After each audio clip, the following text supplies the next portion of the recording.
apa yang kita lakukan di program linier ya. Ketika mempelajari program linier, maka ada 3 hal yang akan kita kerjakan, yaitu yang pertama, nanti akan ada suatu permasalahan verbal atau permasalahan dalam kehidupan sehari-hari. Nah, nanti tugas kita adalah mengubah permasalahan tersebut ke dalam bentuk matematika ya. Yang kedua, kita akan menemukan fungsi kendala, yaitu yang kita temukan dari permasalahan tadi.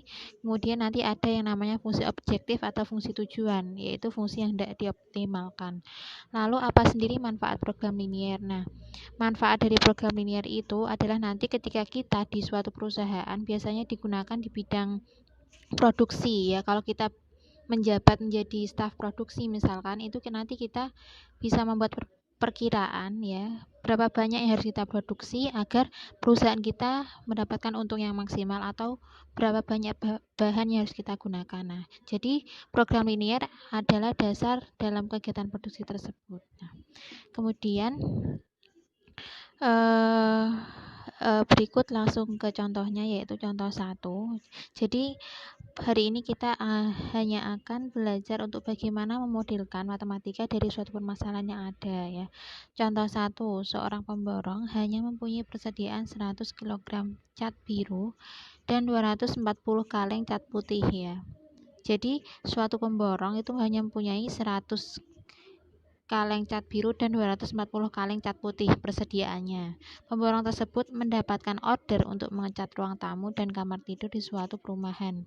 Setelah dihitung, satu ruang tamu menghabiskan 1 kaleng cat biru dan 3 kaleng cat putih, sedangkan satu kamar tidur menghabiskan 2 kaleng cat biru dan 2 kaleng cat putih. Nah, jika biaya yang ditawarkan pemborong untuk mengecat setiap ruang tamu adalah 300.000 dan kamar tidur itu 250.000, maka buatlah model matematikanya. Nah, biasanya pertanyaan seperti ini dilanjutkan juga dengan berapa harga atau tarif yang harus ditarifkan ke setiap ruang tamu. Salah. Nah, dari contoh pertama ini, bagaimana kita memodelkan dalam matematika ya. Nah, kita lihat. Jadi langkah pertama yang harus kita lakukan dalam memodelkan matematika adalah misalkan kata kunci yang ada di permasalahan. Nah, kata kuncinya dari permasalahan tadi apa?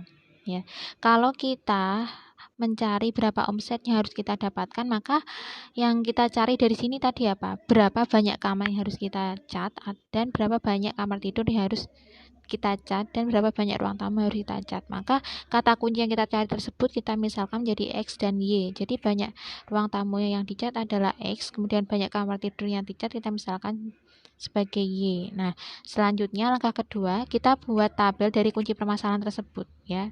Banyak ruang tamu dan banyak kamar tidur X dan Y ya. Lalu kata kunci yang lainnya di sini tadi yang biasanya yang ada angka atau intensitasnya, pertama adalah cat biru ya. Tadi kita membicarakan ada cat biru, ada cat putih. Kita tulis saja cat biru dan cat putih. Nah, yang kedua kita membicarakan ruang tamu dan kamar tidur. Nah, jadi variabel yang kita gunakan di sini adalah yang pertama cat biru dan cat putih, yang kedua adalah ruang tamu dan kamar tidur. Nah, langsung saja. Nah, kita buat tabel, tentu saja dengan persediaan tadi ya.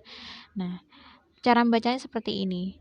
Ruang tamu itu membutuhkan cat biru berapa banyak? Kita lihat. Ruang tamu membutuhkan cat birunya 1 kaleng dan 3 kaleng cat putih. Berarti 1 kaleng cat biru dan 3 kaleng cat putih. Kamar tidur membutuhkan berapa ini? Kamar tidur membutuhkan 2 kaleng cat biru dan 2 kaleng cat putih. Berarti 2 kaleng cat biru dan 2 kaleng cat putih. Nah, lalu persediaannya kita lihat. Persediaan cat biru ada berapa? Persediaan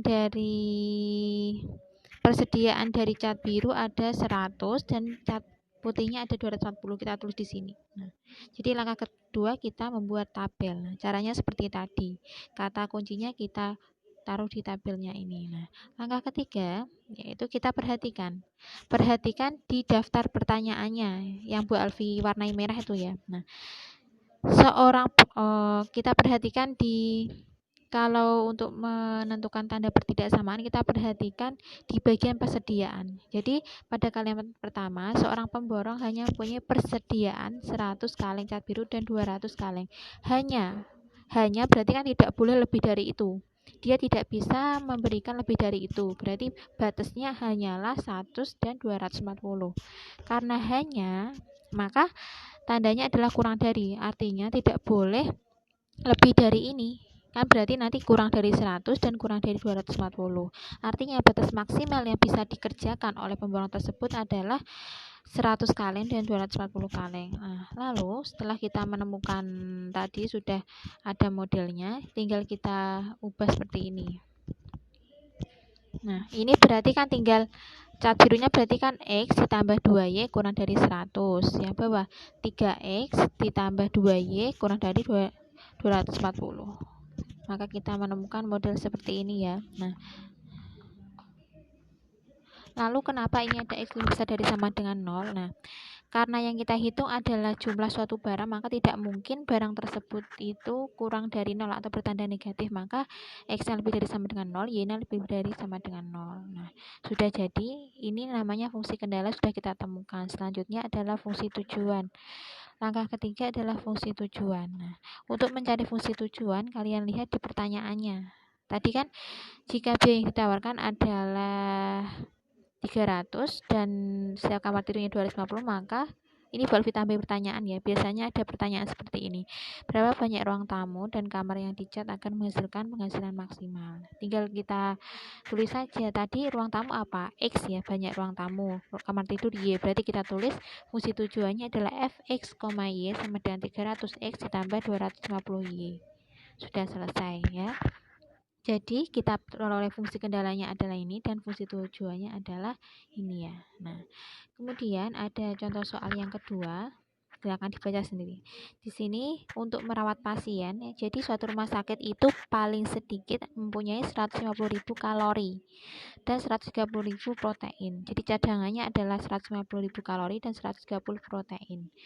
Setiap 1 kg daging sapi mengandung 500 unit kalori dan 200 unit protein. Jadi kita bisa sedikit menelaah ya. Kata kuncinya tadi ada daging sapi, kemudian ada setiap 1 kg ikan segar, berarti ada ikan segar, kemudian tadi ada kalori dan ada protein. Kita sudah menemukan 4 variabel yang dibahas, yaitu kalori, protein, kemudian daging sapi dan ikan segar. Nah, selanjutnya, jadi kita pegang dari 4 variabel tersebut, kita langsung tulis saja di tabelnya ya. Daging sapi, ikan segar, kalori dan protein. Nah ya, memisalkan dulu ya. Untuk memisalkan, kita lihat ya. Harga daging sapi dan ikan segar adalah ini per kilogram. Maka dari cerita tersebut apa yang kita cari? Tentunya adalah berapa banyak daging sapi dan berapa banyak ikan segar ya. Nah, maka kita misalkan ini. Setelah kita temukan ini, tinggal kita isi saja. Daging sapi mengandung berapa kalori? 500 ya. Kemudian mengandung 200 protein. Ya, tinggal kita tulis. Ikan segar mengandung 300 kalori dan 400 protein. Lalu persediaannya kita lihat di bagian atas tadi.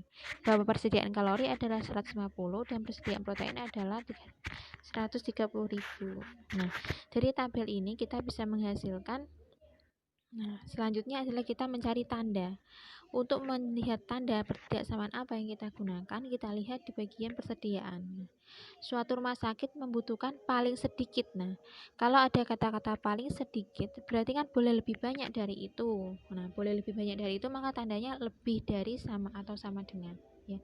Kalau tadi hanya, maka tidak boleh lebih banyak dari itu, maka tandanya kurang dari. Nah, kalau sudah seperti ini, berarti kita sudah menemukan. Nah, ini ya, menemukan ini ya. Menemukan fungsi kendala ini nih. Berarti 500x tambah 300x kurang dari sama dengan 150.000. Nah, disederhanakan kita temukan ini ya.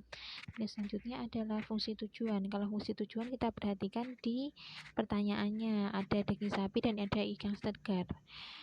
Nah, berarti kalau harga daging sapinya 150.000 per kilogram dan ikan segarnya 75.000 per kilogram, bisa kita tulis fx, y 150.000 x, x-nya tadi daging sapi dan 75.000 ya.